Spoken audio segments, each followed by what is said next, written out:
प्यारे बच्चों, class 11th विषय अर्थशास्त्र के लिए मैं महत्वपूर्ण प्रश्नों को आप लोगों को बता रहा हूं जो एग्ज़ाम में महत्वपूर्ण है।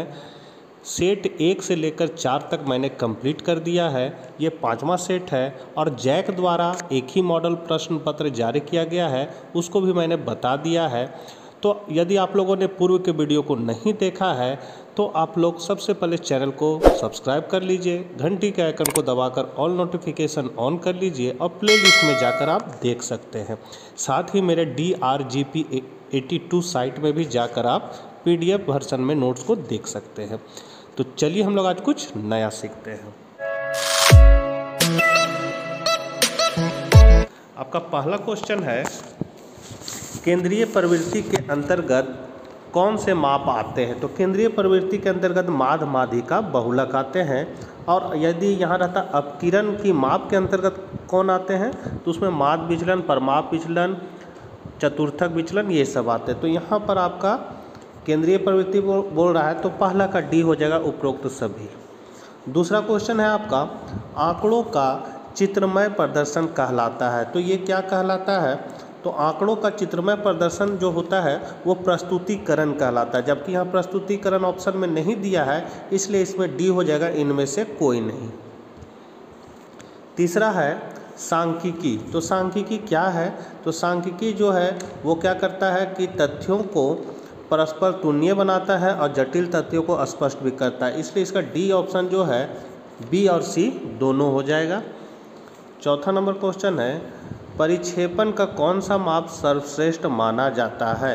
तो यहाँ सबसे सर्वश्रेष्ठ माना जाता है मानक विचलन को, तो चौथा का आपका डी हो जाएगा। पांचवा नंबर क्वेश्चन है, सहसंबंध के सूत्र का प्रतिपादन किसने किया था? तो सहसंबंध आप लोग को दो अर्थशास्त्री का पढ़ना है, कार्ल पियर्सन और स्पीयरमैन का। तो सबसे पहले इसका जो सूत्र का प्रतिपादन है सो कार्ल पियर्सन ने किया था, तो पाँचवा का बी हो जाएगा। फिर छठा है, निम्नलिखित श्रृंखला 10 से 14, 15 से 19, 20 से 24 दिया हुआ है, तो यह किस श्रेणी का है? तो ये आपका जो है वो आपका हो जाएगा, ये आपका समावेशी अंतराल में दिया हुआ। अगर इस तरह का जब दिया रहता है तो इसको हम लोग सबसे पहले अपवर्जी विधि में चेंज करते हैं। अपवर्जी विधि में चेंज करने का क्या नियम है कि ये जो 10 है उसमें 0.5 शुरू में घटाना है और ये 14 में 0.5 को जोड़ना रहता है, फिर ये 15 में 0.5 को घटाना पड़ता है, 19 में 0.5 को जोड़ना पड़ता है। इसी तरह आगे भी क्रम करेंगे और इसको फिर हम लोग अपवर्जी विधि में चेंज कर लेंगे और उसके बाद माध्य, माध्यिका, बहुलक जो बनाने बोलता है वो बनाते हैं। तो यहाँ पर जो आपका छठा क्वेश्चन पूछ रहा है ये किस टाइप में है? तो ये आपका क्या है, समावेशी श्रृंखला में है। सातवां है, किसी अनुसंधान से संबंधित समग्र या जनसंख्या की सभी इकाइयों का अध्ययन किया जाता है तो उस विधि को कहा जाता है। तो उस विधि को हम लोग क्या कहते हैं, जनगणना विधि कहते हैं। तो यहाँ सातवां का आपका हो जाएगा बी। आठवां है, किसी समग्र में एक मद जितनी बार आती है उसे उस मद का कहा जाता है। तो उसको हम लोग क्या कहते हैं? उसको हम लोग कहते हैं आवृत्ति। आवृत्ति क्या है? फ्रीक्वेंसी। 9वां नंबर क्वेश्चन है, वर्गीकृत आंकड़ों में सांख्यिकीय परिकलन आधारित होता है। तो यह क्या चीज़ पर आधारित होता है? तो वर्ग के मध्य बिंदु पर आधारित होता है। तो 9वां का आपका डी हो गया। फिर है आपका मध्य बिंदु ज्ञात करने का सूत्र है। तो मध्य बिंदु ज्ञात करने का सूत्र होता है L1 + L2/2।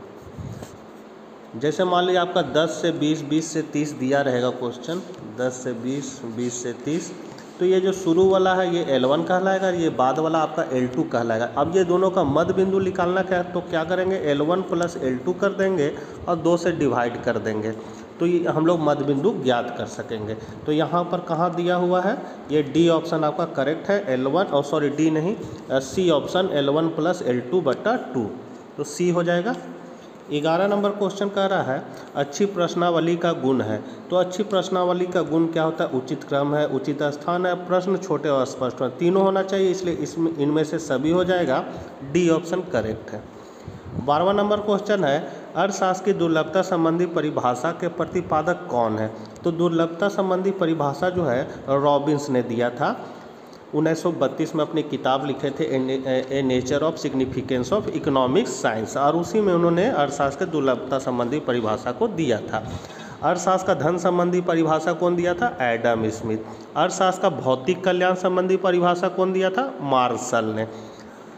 13 नंबर क्वेश्चन है कि किसी सारणी के मुख्य अंग है। तो किसी सारणी के मुख्य अंग क्या होते हैं? तो शीर्षक है, शीर्षक टिप्पणी है और सारणी संख्या, ये तीनों होते हैं, इसलिए डी आंसर हो जाएगा उपरोक्त सभी।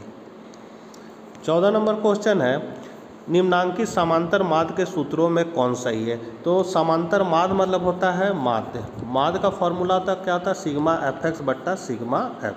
तो यहाँ कहाँ है? ए नंबर में। फिर आपका 15 नंबर है सतत श्रृंखला मतलब अखंडित श्रृंखला में माध्यिका ज्ञात करने का सूत्र। तो माध्यिका ज्ञात करने का अखंडित मतलब हो गया सतत श्रेणी। तो इसका फॉर्मूला होता है L1, ये वाला आपका जो ए आप देख रहे हैं वो करेक्ट है। इसमें H के जगह L2 माइनस L1 भी कहीं कहीं लिखा रहता है, तो उसको हम लोग देख लेंगे, मतलब या लिख देते हैं फॉर्मूला मीडियन बराबर L1 plus L2 minus L1, यहाँ L1 हो जाएगा बट्टा F और यहाँ हो जाएगा M माइनस C। ठीक है, ये मीडियन का ये फॉर्मूला है। यहाँ M माइनस C को शॉर्ट में H मान लिया गया है और L2 माइनस L1 को N बटा 2 माइनस सी एफ कर दिया गया है। तो ये दोनों फार्मूला काम करता है, लेकिन आपका ऑप्शन में जो ए है ये दिया हुआ तो यही करेक्ट है। अगला है निर्देशांक या सूचकांक का प्रयोग होता है। तो ये किस में होता है? तो जीवन स्तर की जानकारी के लिए, विदेशी व्यापार संबंधी जानकारी के लिए, उत्पादन संबंधी जानकारी, तीनों के लिए होता है, इसलिए यहाँ आपका हो जाएगा उपरोक्त सभी। 17 नंबर क्वेश्चन है आंकड़ों के चित्रमय प्रदर्शन का उद्देश्य है। तो इसका क्या उद्देश्य होता है? तो इसका उद्देश्य होता है प्रस्तुतिकरण करना। तो 17 का आपका सी हो जाएगा प्रस्तुतिकरण। 18 है आयत चित्र की श्रृंखला का आवर्ती वितरणों का रेखा चित्रीय प्रस्तुतिकरण है। तो यहाँ पर आपका जो है 18 है उसका हो जाएगा सतत श्रृंखला कंटिन्यूअस सीरीज का, 18 का सी हो जाएगा। फिर आपका 19 है निम्नांकित तालिका से विस्तार ज्ञात करें। विस्तार मतलब हो गया रेंज आपको ज्ञात करना है। तो रेंज का फॉर्मूला क्या होता है? L minus S. एल मतलब होता है अधिकतम संख्या, अधिकतम संख्या कितना है? 18। एस मतलब न्यूनतम संख्या, न्यूनतम संख्या कितना है? 10। 18 में 10 को घटा दीजिए, कितना आ गया? 8 आ गया। 8 कहाँ है? सी ऑप्शन में, तो सी आपका करेक्ट हो गया। 20 नंबर क्वेश्चन है समांकों आंकड़ों के अपकिरण मापने की सबसे सरल माप है। तो यहाँ पर सरल माप क्या हो जाएगा? विस्तार। इसको निकालना सबसे आसान है, तो इसलिए 20 का ए हो जाएगा। 21 है आपका बैंकिंग क्षेत्र अर्थव्यवस्था के। तो ये कौन क्षेत्र में सम्मिलित हैं? तो ये आपका तृतीय क्षेत्र में सम्मिलित है। देखिए खेती या प्रकृति से जुड़ा हुआ जितना भी काम रहेगा वो प्राथमिक क्षेत्र में सम्मिलित होता है। फिर निर्माण संबंधी जितना भी काम रहेगा वो आपका द्वितीय क्षेत्र में होता है, और सेवा संबंधी जो काम होता है वो तृतीय क्षेत्र में होता है।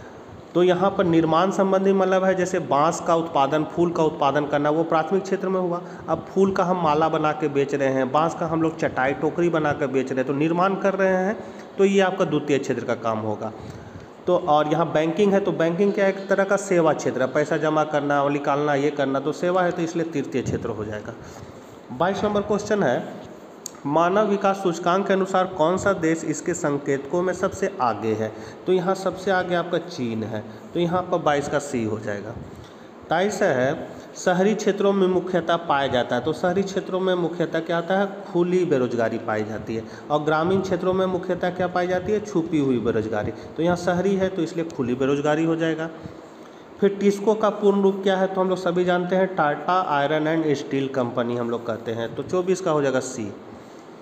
किस वर्ष महाविभाजन का वर्ष कहते हैं? तो 1921 को हम लोग क्या कहते हैं? महाविभाजन, तो सी ऑप्शन करेक्ट है। फिर है आपका 26 नंबर सतत विकास के अंतर्गत किनके आवश्यकताओं की संतुष्टि होती है? तो यहाँ पर आपका सी हो जाएगा कि वर्तमान पीढ़ी और भावी पीढ़ी दोनों का। 1978 में तीव्र औद्योगिक समृद्धि की शुरुआत किस देश में की गई? तो ये किया गया था आपका चीन में, तो यहाँ 27 का बी हो गया। फिर है अपने देश की मुद्रा का मूल्य विश्व के दूसरे देश की मुद्रा की तुलना में घटाने को कहा जाता है, तो इसको हम लोग कहते हैं अवमूल्यन करना, तो 28 का ए हो जाएगा। WHO किसका पूर्ण रूप है? तो WHO क्या होता है? विश्व स्वास्थ्य संगठन होता है। तो आपका 29 का हो जाएगा ए, विश्व स्वास्थ्य संगठन। और यही अगर आ रहता WTO तब हम होता विश्व व्यापार संगठन होता। तो यहाँ पर WHO है तो क्या हो जाएगा? विश्व स्वास्थ्य संगठन। भारत में किस व्यक्ति ने सर्वप्रथम निर्धनता रेखा की धारणा का प्रयोग किया? तो ये किया था दादा भाई नौरोजी ने। तो 30 का आपका डी हो गया।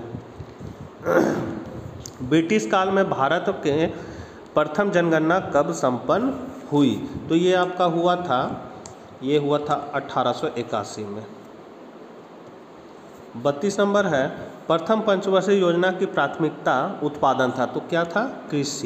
कृषि को प्राथमिकता दिया गया था प्रथम पंचवर्षीय योजना में। और ये जो प्रथम पंचवर्षीय योजना है वो आपका हैरोडोमर मॉडल पर आधारित है। और जो द्वितीय पंचवर्षीय योजना है उसमें उद्योग को प्राथमिकता दिया गया था और वो महालोनविस मॉडल पर आधारित है। GDP का पूर्ण रूप क्या है? तो ग्रॉस डोमेस्टिक प्रोडक्ट, मतलब सकल घरेलू उत्पाद। तो यहाँ पर 33 का आपका बी हो गया। भारत की नवरत्न कंपनी है। तो ये तीनों आपका नवरत्न कंपनी है, इसलिए उपरोक्त सभी हो जाएगा। सरकार द्वारा लगाए गए प्रत्यक्ष या भौतिक नियंत्रणों से अर्थव्यवस्था को मुक्त करना जाना जाता है। तो यह क्या कहलाता है? आपका उदारीकरण। 35 का बी हो जाएगा।